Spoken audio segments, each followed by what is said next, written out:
Rise up!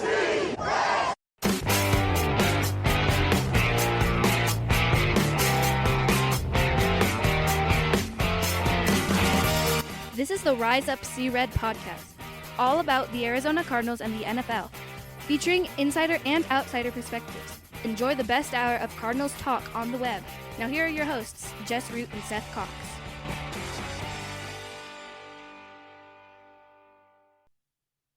Hello, Arizona Cardinals fans, and welcome to the latest edition of the Rise Up See Red podcast, the best hour of Cardinals talk on the web. I'm your host, Jess Root from CardsWire.com, the USA Today NFL wire site that covers your Arizona Cardinals. And with me recording on a Thursday afternoon is our second show of the week. We weren't sure what was going to happen, but enough stuff and ideas came up that we're going to do it. My co-host, Seth Cox from RevengeOfTheBirds.com, the Arizona Cardinals site from SB Nation. Also one of the hosts of the original Draft Breakdown podcast. I'm going to keep plugging that show. That's a show that you want to listen to as often as you can right now. Become a patron on the $2 level or the $4 level. You can get their bonus shows as they wrap up this draft season, and then you can follow along as they hit the college previews and the college season. All sorts of good stuff throughout the year. Seth, not a lot's going on in the Cardinals land right now. It's mock draft after mock draft, and who are the Cardinals trading? But there's an interesting topic, and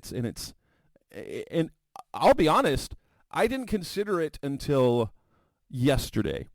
And this is about the idea of trading for a big-time receiver, and it's under one particular context. And Seth, you and I know that the big debate about the Cardinals and the draft right now is stay at number 4, draft Marvin Harrison, trade back, get more picks. And we've talked about that, right, Seth, on the show a lot, but we're going to find out what the actual thing is. Which do you think will actually happen? Like, just predicting. Do you think they're going to stay, or do you think, like, if you had in your gut right now, are they going to keep it or are they going to trade it?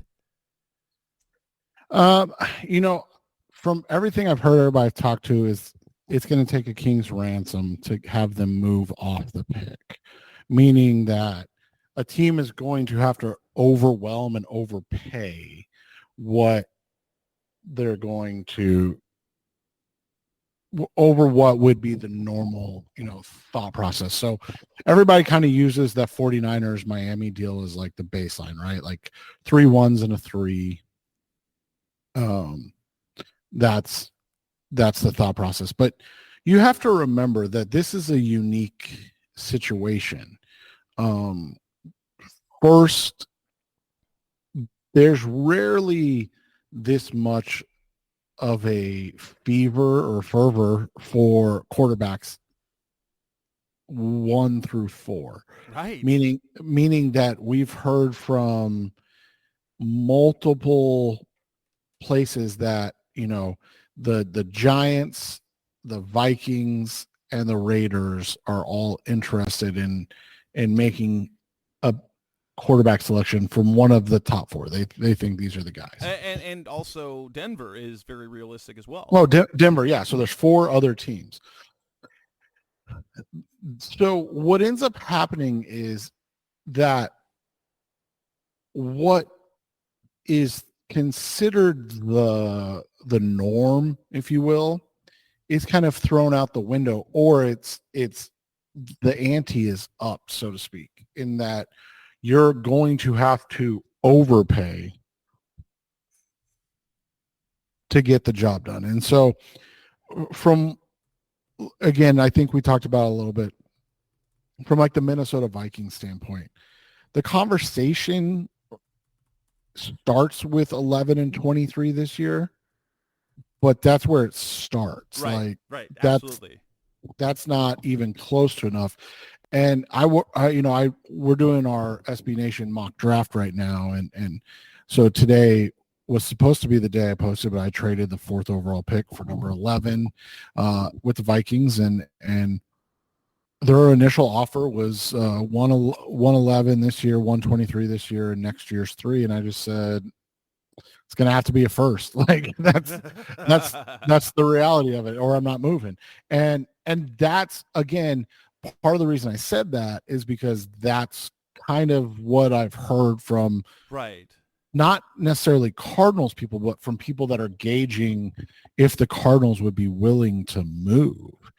And so in that instance, it just becomes, okay, if you overwhelm us with 3 first-round picks, we'll do it, because that allows you to be bold in whatever you want to do. So you move back to 11, and the dream obviously right now is you call the Chargers and you say, hey, we'll give you 11 and 27 for 5, and then you go get Marvin Harrison, and you gain. And then you lost 1 spot at the top, you gained 4 spots at the back end, and you picked up a 1 next year, and you still got your guy. That's perfect. Right. And so that's that's the idea. I don't know if that's a plausible thing. Spoiler alert, it is if I'm the GM, but this is all on paper. So that's kind of where I situate at, is that if you have, and we talked about this on Tuesday's show, if you have a glaring, obvious need that is wide receiver, and you get the opportunity to pick your highest rated wide receiver, that's just an opportunity you really shouldn't pass on. But then sometimes things happen and you go, oh, okay, well, I can make that deal then. And so like that was the whole thing about, and I know it's just a mock draft and what I do really has no bearing on anything, but from the sense of, what it would take to move off of the guarantee of Marvin Harrison. That's what I'm guessing. It's going to be kind of similar, right? Like it's going to have to be, oh man, we have to get this, or we're not interested. And if that doesn't happen, then what are the alternatives? And is just going with Marvin Harrison Jr. a bad thing? I don't think so, right?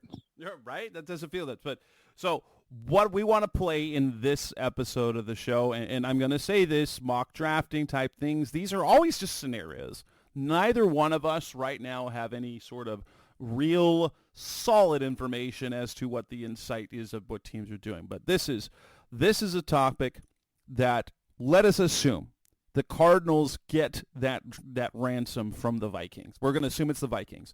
They have 11, 23, 27, and a first next year, but they move off of number 4. And that, for me, that poses an interesting question, because it looks like they're going to miss out on the 3 top receivers. That would be, Harrison, Malik Neighbors, Roma Dunze. And this is considered a very deep and talented receiving class.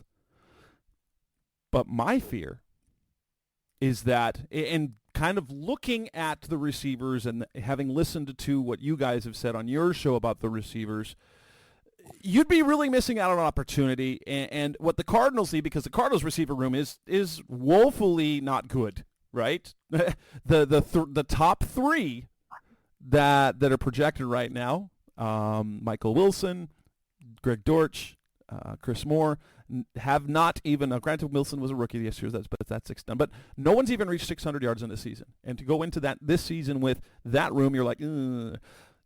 None of those guys is a true number 1.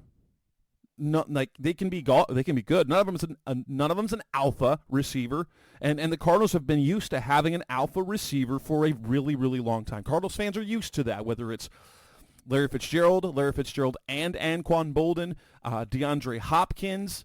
They're used to that.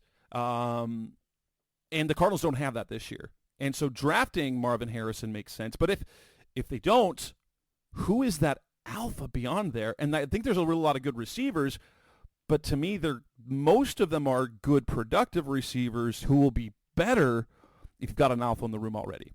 And so this is the scenario.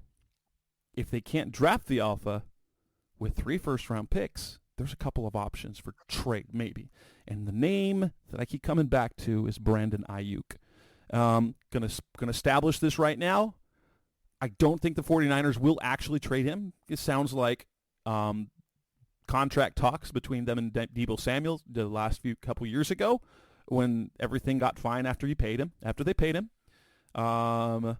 And if the 49ers ever got serious about trading him, there was absolutely zero chance they would trade him to the Cardinals. So I'm going to say that right now, but this is my way of thinking. I would be willing to trade, and I would actively seek a trade for Brandon Aiyuk. If there's one thing we've seen of him over the last couple of years in San Francisco, he's become an alpha. He's that guy.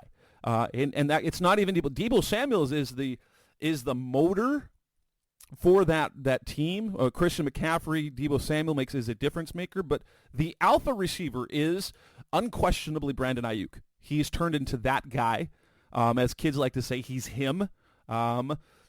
And that's exactly the type of receiver the Cardinals need. There's a lot of, it matches. He went to Arizona State and all that. So trade for Brandon Aiyuk and still draft one of the lesser guys. Like you and I both agree, and we talked about this before the show, of all the other receivers in the class, we think that maybe the one other alpha in the group is A.D. Mitchell out of Texas. But everyone else he'd be a really nice number two or a low end one, but you want to have an alpha, and then you have a guy who can play off that alpha guy. And so you bring in Aiyuk, you trade for him. You pay him his money because he's at that point in his career at age 26. That's the perfect time to pay him. He's going to be super productive for the next 3-4 years. And then you add a Troy Franklin, or you add a Keon Coleman, or you add Xavier Legette, or you add, like there's so many of those other really talented receivers. You don't have to worry about being a disappointment because they didn't become, Jamar Chase or Justin Jefferson. You can have them be Christian Kirk-like or Hollywood Brown-like, only a productive, healthy Hollywood Brown, right? And how much I would be even willing to trade one of those 3 first round. Well, okay, either 23 or 27, in a combination of maybe 23 or 27 and maybe a day 3 pick next year, and then getting back like a 4th round pick this year to lessen the price. I'm willing to do that. I know the price for receivers hasn't been high. We saw what Houston acquired Stephon Diggs for. That's a different situation. Stephon Diggs is older, and he was unhappy. That's different than Aiyuk. But I don't know what you think about that. I'd be willing to go as high as a first rounder, knowing that if there was a chance to trade with the 49ers, it would come with an in-division premium, and they would have to, quote-unquote, overpay or give up more than what they would likely give up to send him to another team if it actually came to that. Yeah, and I mean, that's not unreasonable. And like you said, I think the chances of anything like this happening are slim and none. Obviously, in any business, you never say never, right? But it's interesting. It's an interesting thought process in looking at it and what has been traded for receivers recently. It makes you wonder what the market even would be, right? Like, would Aiyuk have a market before this draft class, or like before day 1 of this class? You know what I'm saying? Like, or would this be something where it's, we're going to wait, see how day 1 plays out? I would do that deal. So it would be, because I don't think a trade with the Vikings would materialize, would actually happen until the Cardinals are on the clock. And then you're going down, and you're like, and then you get down towards, and you're like, Brandon Aiyuk traded to the Cardinals, and it's just it's a deal because you decided, or it would come, for me, it would come soon thereafter that trade, that you're basically, okay, we've got this. Hey, John Lynch, we're all in. Let's do this. Yeah, and so that's where it really comes down to. And so you're just going to have to see how it works out. I think, 27 for Aiyuk because of his obviously his pedigree and his age is ideal. I'm always okay with trading for established stars because I just think that the draft's really hard, especially like you said, like in that 20 range, right? Like getting a guy. And so Aiyuk is just turned 26. So you get him, you sign him to a 4-year, 100, and 5-year, $125 million contract. He's back-to-back 1,000-yard seasons. He's played in a offense that's fairly run heavy and shown elite production. I think it's ideal and would be a great fit. And that's what you have to look at is how it's going to work, how it would really play out. And so, in this case, I think 27 for Aiyuk, knowing that you're going to have to, like I said, I'm guessing like 5,100, 5,125 is going to be the range, 20, 25 million a year. And that's, I don't want to say fair because, but that's a good market deal for a guy like him. But that's also the biggest issue with making a trade at all is that if you make that trade, and the next one we'll talk about it, you'll see, you'll hear me talk differently. You are basically fast forwarding his contract as opposed to, just sitting at 4 and taking Marvin Harrison and having that contract, right? Yes. So, but again, the context here that we're going with, listeners, is that the Cardinals made the decision to move off of 4 not because of Aiyuk, but they believe that the value of the 2 firsts and then the next year first is greater than Marvin Harrison. And in that case, because you don't get him, you can use one of those picks to go get a guy who is already, honestly, a guy that you hope most receivers could potentially maybe become already. Yeah, and that's the thing is, outside of maybe the top 3, like you said, and there's not even a guarantee that those guys are, even like a Marvin Harrison, right, is not a guarantee. But outside of the top 3, you're really just hoping to get something as good as what Brandon Aiyuk is. And that's what makes it difficult. And so when you look at it from that point of view, it just becomes, it makes sense from that perspective.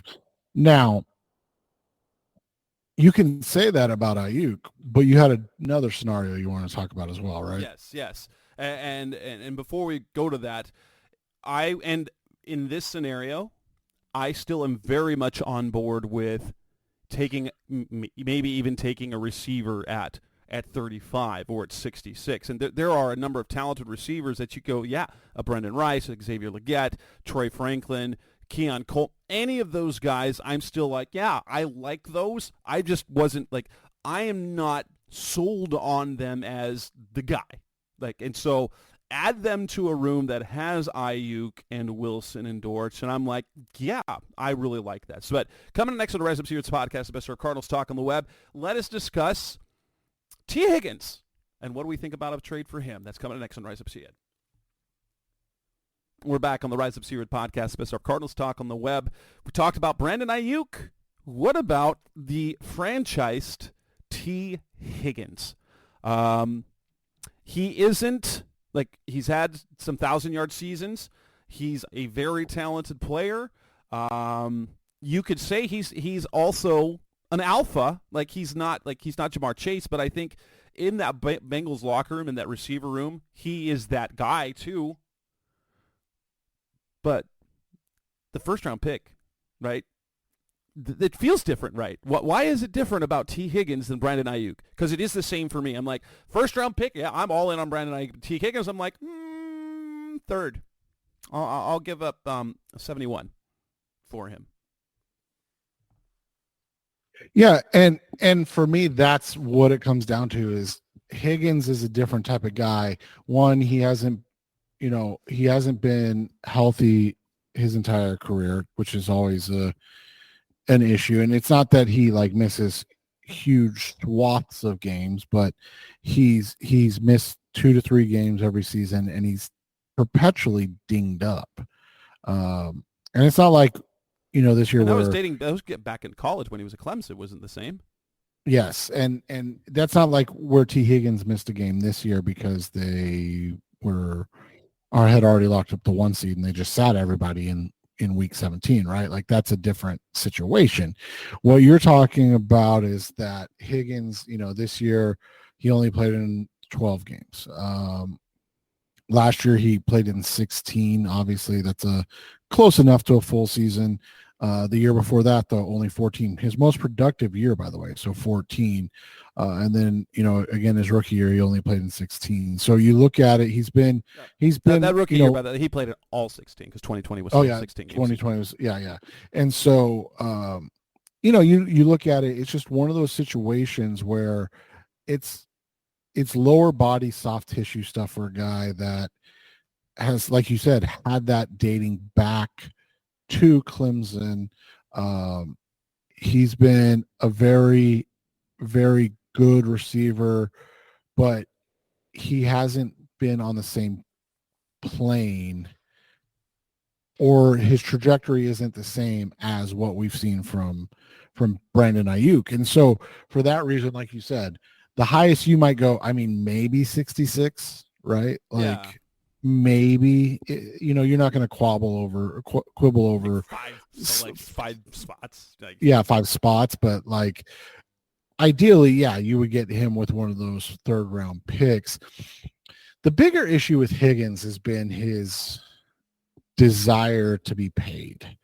And that's, as everybody knows, we are always pro player in this situation and get what you can and go for it. But at the end of the day, when a guy kind of shows you that he wants to not just be paid, but he really wants a lot of money, it makes it a little more difficult, right? And that's kind of what's going on with Higgins right now and why he's in this situation to begin with, because you're talking about a guy that wants to be paid like one of the top guys in the NFL. And while he is very good, and I don't want to take anything away from him or what he is as a player, I'm not paying this dude $25 million. Yeah.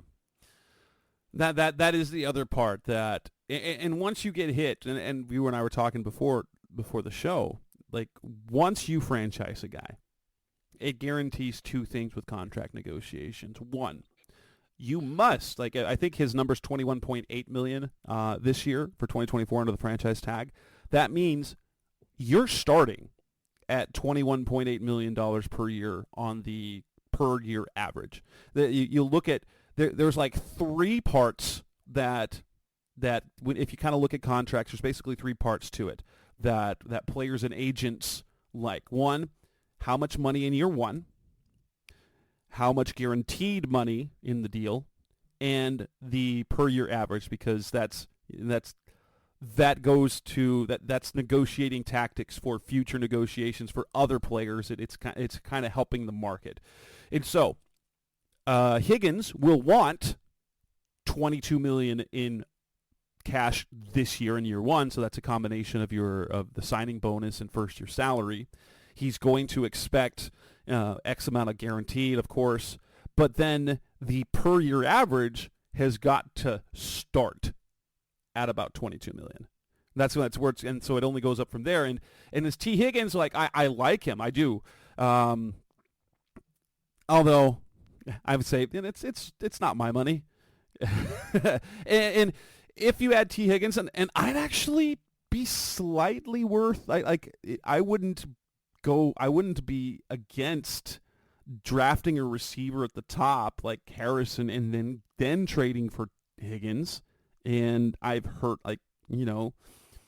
not reliable sources, but I've heard from people who have heard that the Cardinals have considered Higgins.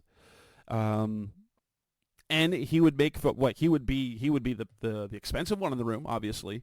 You draft Harrison, you have Higgins, and you've got yourself a nice situation, kind of like Jamar Chase and Tee Higgins. Only now Higgins has been paid, and so he doesn't need to feel he will feel respected financially, even if he's not necessarily the guy. Yeah, and that's what makes it difficult, right? So, you look at it, it seems like this is an opportunity and one you could exploit, but at the same time, for me, it's just the contract that comes with it. I like Higgins, but and I know the money's gone up, but man, $20 million a year just seems like a lot for him. And that, again, it's not a negative thing on him. But it does feel like it's going to be a tough one to swallow. Yeah. It's very weird for maybe it's because like Tee Higgins is a very good player on a team that has an absolute star of a receiver in Jamar Chase. And right, and that makes everything more difficult, right? Right, exactly. And so if we look at Jamar Chase entering the year, so Higgins was drafted the year before Chase. And what was Minnesota in 2020? They were 4-11-1. Now, granted, that was Joe Burrow's rookie year. But when did Joe Burrow suddenly look like a star? It was the addition of Chase. He had Tee Higgins, but it was the addition of Chase that turned Burrow into something special. Kind of like when Hopkins was added to Kyler Murray, Stephon Diggs, Josh Allen, things like that. Once you get that guy, those young star quarterbacks look like absolute stars. And so, and maybe it's just unfair to do that, to have him the turnaround of the Bengals came not with Higgins, it came with Chase. And doesn't it, you know what? Tell me doesn't Higgins' situation feel like Anquan Bolden? Yeah, it does a lot. And that's kind of what is hard about this, is that you've seen it play out, but you have to remember that they're also two very different types of players. Oh, yeah, so absolutely. But you see the kind of thing, because Anquan Bolden was the guy. Then they drafted Larry. Anquan was still the guy. He's still super productive. But it was Fitz that got the money. And so Anquan leaves, and he ends up having a borderline Hall of Fame career, a different type of Hall of Fame career. But it kind of feels kind of the same thing, that Tee Higgins is this generation's Anquan Bolden, right? For an organization like the Bengals, and maybe we'll see. Maybe it'll end up being worth it, because Anquan Bolden had more on-field, at least team success, than Fitzgerald ever did, going across the board because of his time with the Ravens. And maybe that will be what Higgins ends up doing, but we'll have to wait and see on that. Yeah, exactly. And that's what it's really going to matter is how he performs. And, the conjecture of the contract is obviously where my hang up would be, as opposed to Aiyuk. And you can say that about any player, right? Like, any player can not be healthy or not work out because of injuries and things like that. But at the end of the day, that's kind of where you want to find this guy, is that you want to find a guy that you have for a long period of time. He's young, a little bit younger than Aiyuk, which is another nice thing, right? And that you can have as a cornerstone. It's just, when it comes to Higgins versus the draft picks or the pick, like you said, going away, if they trade away 4 and they end up moving down to 11 or 12 or whatever, that you just kind of feel like that's not that could work out, but it doesn't feel as confident as taking Marvin Harrison or even obviously one of the top three or wide receivers in this draft. But what would absolutely be fantastic if the Cardinals draft Marvin Harrison, so they get a star in Harrison, and they get a receiver that's actually done something in the NFL. That'd be fantastic. I'd feel much better with the receiving room. I don't want to put that on Harrison's shoulders in year one. Because guess what? It's hard being a rookie receiver. It's hard. And as Harrison is as prepared as, like, I still want, like, Greg Dortch is the answer. I think Greg Dortch is in, like, this is to grow and be better. Mike Wilson, I'm not ready to count on him yet. Get somebody who's produced. Get somebody who's produced to some level, and then you don't have to. Now you don't have to call Harrison. You don't have to have Larry Fitzgerald or Hall of Fame expectations of this rookie, which is completely unfair, and maybe he'll live up to it, but I don't want to put that on him in year one. Right, exactly. And with that, we'll go ahead and wrap up this edition of the Rise of Seaward podcast, a shorter one, so it's a best half hour of Cardinals talk on the web today, episode 530. That's Seth Cox. I'm Jess Root. We'll talk more draft in the weeks to come. We're 3 weeks away, and that's going to be a good time. Seth, thanks for coming on. Thanks for being with me. Thanks for listening as always, guys. Thanks for listening to the latest edition of the Rise Up, See Red podcast. Listen to previous episodes and subscribe to the show on Apple Podcasts, Stitcher Radio, Audioboom, or many other podcast platforms so shows are delivered directly to your mobile device. Please give the show a 5-star rating and always support the sponsors who support the show. We'll be back soon for the best hour of Cardinals talk on the web. Rise up, Red Sea, be Red, See Red, and of course, Rise Up, See Red.